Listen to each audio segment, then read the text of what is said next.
नमस्कार, आप देख रहे हैं स्वतंत्र स्तंभ न्यूज़। सच्चाई देश की गलियों से। आइए डालते हैं नज़र आज की ताज़ा खबर पर। बागबान की कहानी फिर देखने को मिली। 4 बेटे नहीं कर पा रहे मां की सेवा, सब इंस्पेक्टर ने खुद को मारी गोली। जीएसवीएम मेडिकल कॉलेज को मिले अत्याधुनिक उपकरण। कानपुर नगर मामला साकेत नगर का 89 साल की वृद्धा पहुंची थाना।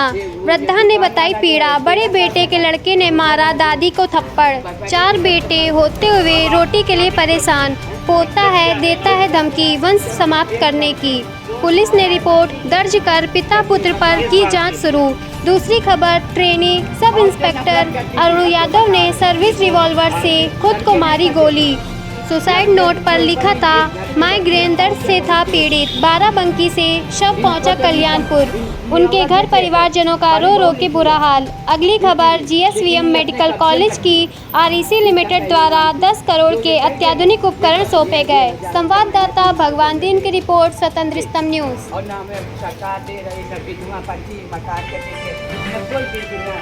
प्रॉपर्टी किसके नाम से है?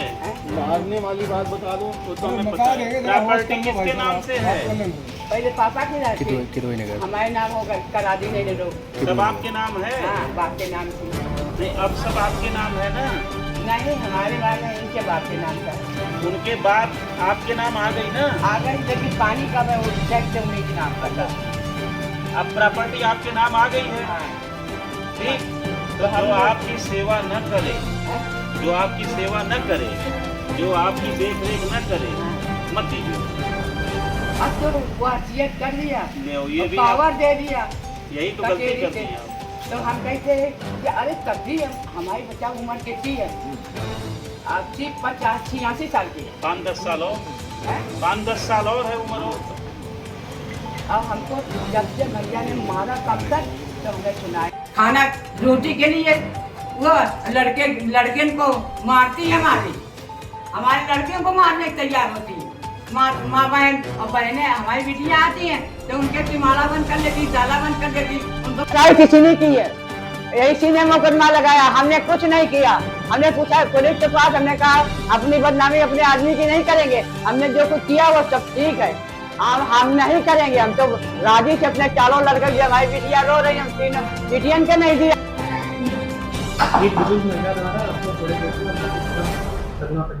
क्या है पूरा मामला? किदवई नगर थाना क्षेत्र के साकेत नगर मोहल्ले के रहने वाली माया देवी जी हैं, जिनकी उम्र लगभग 90 वर्ष है। उनके 4 पुत्र हैं और 3 पुत्रियां हैं। वो अपने बारी बारी से अपने पुत्रों के साथ रह रही थी, लेकिन बड़े बेटे का जो बेटा है साहिल और विकास और वीरू, उसने उनको प्रॉपर्टी के विवाद को लेकर के मारपीट की, गाली गलौज किया, जान से मारने की धमकी दिया है। इस संबंध में किदवई नगर थाने में अभियोग पंजीकृत करा दिया गया है और उनकी तलाश की जा रही है। वो पेशे से अधिवक्ता भी हैं, लेकिन वर्तमान समय में अपने घर से वो फरार हैं। हाँ, बिल्कुल ये भी बात आई है, इनकी बड़ी बेटी यहाँ पर आई और आपस में लोगों की पंचायत की है और अपनी माँ को ये कोई रखने को तैयार नहीं था। तो इस बात पर ये चारों भाइयों ने मिलकर अपनी बड़ी बेटी की आई थी। वार्ता जो की गई उसमें प्रत्येक भाई 3-3 महीने उनको अपने साथ रखने के लिए तैयार हुआ है। पुलिस बल के द्वारा उनसे जाकर के वार्ता की गई है और हर संभव मदद करने के लिए उनको बता दिया गया। थाना कोठी में आज एक प्रशिक्षण प्राप्त कर रहे उप निरीक्षक अरुण कुमार ने जिस कमरे में रहते थे उसमें अपने सर्विस रिवॉल्वर से गोली मारकर प्रथम दृष्टया आत्महत्या कर लिया है। घटना की जानकारी करने के बारे में और मौके का निरीक्षण करने पर पाया गया कि जिस कमरे में Arun Kumar under training sub inspector रहते थे उसी में विशेष कुमार कुरील भी रहते थे, वो भी अंडर ट्रेनिंग है। दोनों कानपुर के रहने वाले हैं, कानपुर नगर के। दोनों एक साथ ट्रेनिंग किए हैं, साथ साथ यहां भी प्रशिक्षण प्राप्त कर रहे हैं। लगभग 11 बजे दोनों साथ साथ खाना खाए और लोग भी इसके साथ खाना खाए। खाना खाने के पश्चात विशेष कुमार कुरील यहां पर काम करने लगे और एक प्रार्थना पत्र की जांच लेकर इसकी जांच अर्चा तैयार करके अरुण कुमार ने थाना कार्यालय में दाखिल किया। इसके पश्चात under training प्रशिक्षणाधीन sub inspector Arun Kumar अपने कमरे में चले गए। उस कमरे में जब शाम को लगभग 5 बजे विशेष कुमार कुरील जो साथी रहते थे, राजकीय कार्यों से खाली होकर जब अपने कमरे की तरफ गए तो वहां देखा तो अंदर से कमरा बंद था। क्योंकि काफी देर तक वो दिखाई नहीं दिए तो तुरंत आके उन्होंने थाना प्रभारी को, अन्य पुलिसकर्मियों को अवगत कराया। थाना प्रभारी वहां पर जब जाकर देखे तो वहां पर पाया गया कि अंदर से कोई आवाज नहीं आ रही है। फिर दरवाजे को वीडियोग्राफी कराते हुए उसको बलपूर्वक खोला गया और देखा गया कि उनको फायर आर्म इंजरी है सिर में और वो नीचे औंधे मुंह गिरे हुए हैं। उनके पास से एक सुसाइड नोट भी प्राप्त हुआ जिसमें उन्होंने माइग्रेन से, उसके दर्द से परेशान होकर सुसाइड करने की बात उन्होंने कही है। इस सुसाइड नोट का परीक्षण किया जाएगा। इसके साथ ही फिल्म को बुला लिया गया, वहां से सारे साक्ष्य संकलन किए गए। इसमें परिवारजनों से भी बात किया गया, उनको अवगत कराया गया। वहां से भी पता चला कि माइग्रेन की इनको समस्या फिलहाल थी। पूरे प्रकरण में आवश्यक कार्रवाई नियमानुसार की जा रही है।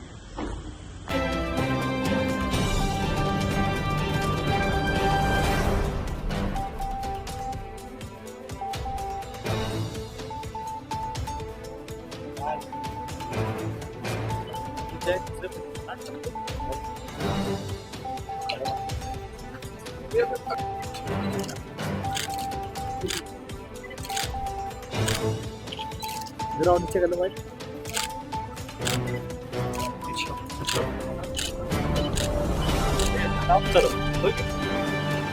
पार्टिकल काउंट होता है, इतने मिलियन पार्टिकल्स अंदर गए, इतने साइज, मतलब बैक्टीरिया का एक साइज होता है ना, तो इतने से इतने साइज के पार्टिकल्स अंदर गए, यानी बैक्टीरिया अंदर गए। और इमीडिएटली अभी उत्तर प्रदेश के किसी भी मेडिकल कॉलेज में ये प्लाज्मा एयर नहीं है। बेसिकली प्लाज्मा एयर क्या है, ये बेसिकली जो जैसे रूम है, तो रूम की एयर को स्टरलाइज करता है। स्टरलाइज से मतलब स्टरलाइज, जितने भी कीटाणु प्रेजेंट है, जैसे मरीज सांस ले रहा है, उसके सांस में कीटाणु निकल रहे हैं, डॉक्टर है वो सांस ले रहा है, उसके कीटाणु है, तो पूरा सक करके उनको डिस्ट्रॉय करके जो फ्रेश एयर भेजता है। तो ये बट इसका एक एरिया होता है, डायमेंशन होता है। ऐसा नहीं कि हम किसी पूरे के एक लगा देते हैं, डिपेंड करता है पर्टिकुलर एरिया को एक बार में कैसे करते हैं। तो हमें ऐसे 5 प्लाज्मा एयर और they are very highly sophisticated, बहुत मजबूत है, स्ट्रॉन्ग।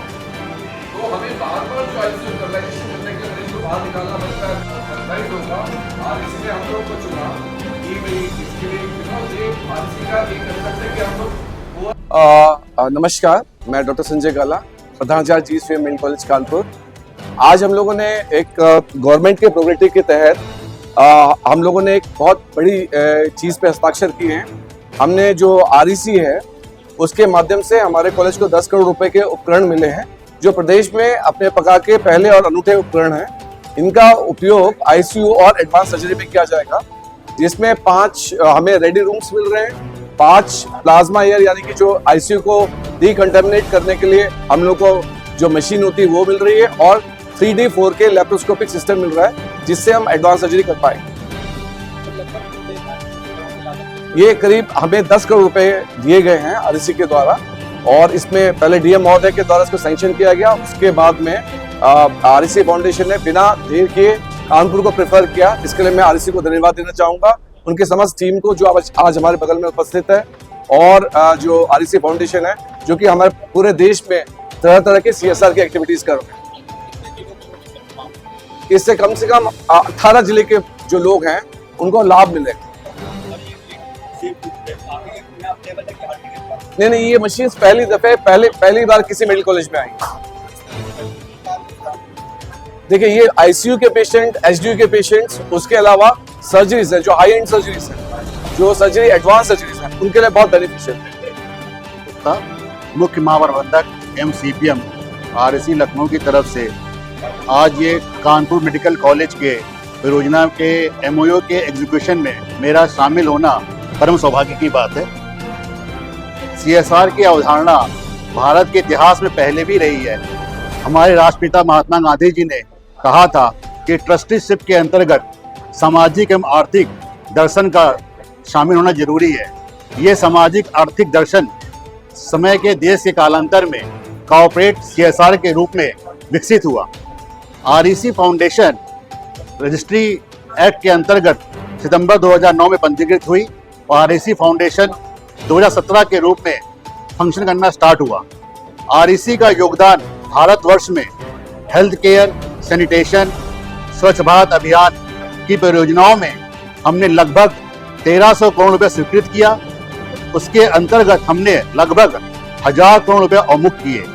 आज गणेश शंकर विद्यार्थी मेमोरियल मेडिकल कॉलेज की जो वर्तमान परियोजना है, जिसके अंतर्गत आरईसी CSR के अंतर्गत लगभग 10 करोड़ की वित्तीय सहायता मंजूर की है, जिसके अधीन कानपुर मेडिकल कॉलेज उन्नत उपकरण जिसमें आपके क्रिटिकल केयर, सर्जिकल आते हैं का प्रोक्योरमेंट एवं इंस्टॉलेशन होगा। आरईसी का हमेशा ये उद्देश्य रहा है कि देश के जो वंचित वर्ग हैं उसको आरईसी सामाजिक और आर्थिक मदद करे, और हमें और आरईसी को ये परम सौभाग्य की बात है कि हम आज गणेश शंकर विद्यार्थी मेमोरियल मेडिकल कॉलेज से जुड़े हैं, जो कानपुर और आसपास के जो सीमावर्ती इलाके हैं, जो जनपद हैं, उनके जो गरीब वंचित समाज के लोग हैं, जो बड़े बड़े मेडिकल हॉस्पिटल्स में जिनका इलाज संभव नहीं है, उनका इलाज इस मेडिकल कॉलेज के द्वारा होगा, ऐसी हम कामना करते हैं। इसके साथ मैं फिर से प्रिंसिपल साहब का, डीन साहब का और जो सभागार में लोग उपस्थित हैं उनको मैं बधाई भी देता हूं कि इस योजना के अंतर्गत ये उपकरण आएंगे और लोगों का कल्याण होगा। अंत में मैं महात्मा गांधी के फिर वो 2 लाइन के रिपीट करूंगा कि मानव उस सीमा तक महान बनता है जिस सीमा तक हम अपने साथ के लोगों का सामाजिक और आर्थिक कल्याण करें। धन्यवाद।